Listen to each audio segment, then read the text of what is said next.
réalisez votre autobiographie de lectrice ou votre autoportrait de lectrice, ou faites le récit d'un moment de lecture décisif pour vous. Voilà la consigne et voilà le défi. Pas du tout évident finalement de s'appliquer à soi-même sa propre consigne, et je me suis interdit d'écrire quoi que ce soit à l'avance en essayant de faire confiance à ce protocole tellement particulier qui est la vidéo intime, la vidéo artisanale, la production de son propre texte au fil d'une improvisation, et en même temps il y a toujours la possibilité ensuite d'un montage, d'une autocensure, d'une reconstruction. Mais on va essayer de jouer le jeu et de voir comment on peut s'arranger avec une telle consigne. Le premier réflexe, ça a été quand même de faire une certaine mise en scène. Le tome premier de cette réflexion, renvoyant à l'enfance, à une sorte de mémoire à la fois familiale, collective, presque universelle.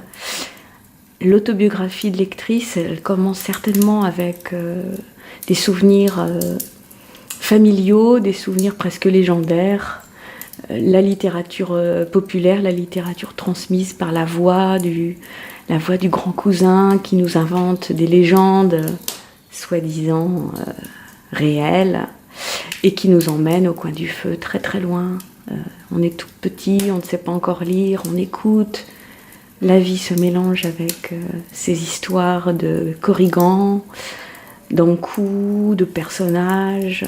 Et voilà, on rentre en littérature, on devient un futur lecteur, on ne le sait pas encore parce qu'on écoute. Et puis c'est la voix donc de l'oncle, la voix du père, la voix de la mère, qui construisent comme ça ce terreau sur lequel viendront se ficher ensuite très vite des motifs plus littéraires, mais toujours résolument ancrés quand ils sont importants dans ce fond brûlant, chaud, à la fois un moment de retrouvailles et en même temps un moment de départ, un départ intime. Dans ce petit jeu que je m'impose, je n'ai pas pu résister au fait de placer la citrouille dans la cheminée, parce que bien vite après les corrigans et les farfadets de la lande bretonne, il y a les contes, et les contes français, avec des carrosses qui deviennent des citrouilles. C'est quand même extraordinaire, ou plutôt des citrouilles qui deviennent des carrosses. Mais s'entremêlant à ces œuvres très célèbres, il y a les objets livres.